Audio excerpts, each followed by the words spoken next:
Hello दोस्तों, आप सबका स्वागत है मेरे चैनल पे जिसका नाम है मॉमी बर्स। दोस्तों, बहुत दिनों से मैंने अपना एक्सपीरियंस अपने बच्चे के साथ शेयर नहीं किया है आप लोगों के साथ। फिलहाल यहाँ पे सर्दियों का मौसम चल रहा है और सर्दियों के बीच में यहाँ पे बहुत बारिश भी हो रही है और हेल स्टॉर्म भी आया आज। और हेल स्टॉर्म कुछ स्नोफॉल की तरह भी दिख रहा था क्योंकि बहुत ज़्यादा हेल स्टॉर्म थे यहाँ पे। आप सबको सरस्वती पूजा का हार्दिक शुभकामनाएं। तो सर्दियों के मौसम में जो बच्चों में ज़्यादातर दिखाई देता है वो है सर्दी, खांसी, खांसी में चीख आना, नाक बहना, नाक और छाती में कफ जमा होना, बेचैनी, गले में खराश और खाने से मना करना। तो चलिए थोड़ा सा बात करते हैं कि घरेलू उपाय से इससे कैसे छुटकारा पाया जाए। Garlic oil massage. एक बड़े से चम्मच में थोड़ा सा सरसों का तेल ले और 1 या 2 पीसेस लहसुन ले और उसे धीमी सी आग में 30 सेकंड से 1 मिनट तक गर्म करें।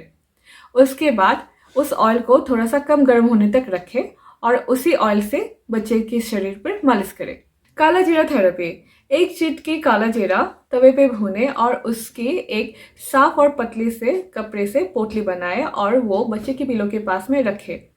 काले जीरे की महक से बच्चे की नाक खुलेगी और उसे सांस लेने में आसानी होगी।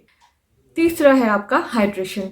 बच्चे को जितना हो सके हाइड्रेटेड रखना चाहिए, चाहे वो कोई भी फॉर्म में क्यों ना हो, जैसे कि आपका फॉर्मूला मिल्क हो गया या नॉर्मल वार्म वाटर, या अगर आपका बच्चा 6 महीने से नीचे है तो उसे सिर्फ और सिर्फ ब्रेस्ट मिल्क देते रहना चाहिए।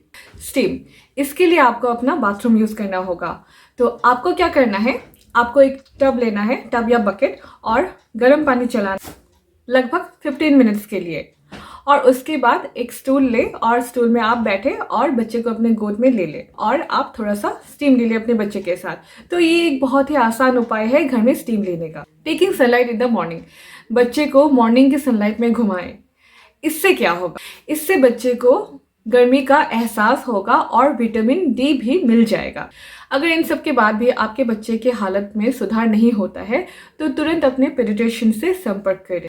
अगर आपको मेरा वीडियो अच्छा लगा हो तो देर न करते हुए इस वीडियो को लाइक, शेयर और कमेंट जरूर करें और चैनल को सब्सक्राइब करना मत भूलें। तो इसी के साथ मैं लेती हूँ विदा। फिर मिलेंगे किसी अलग टॉपिक में चर्चा करने के लिए।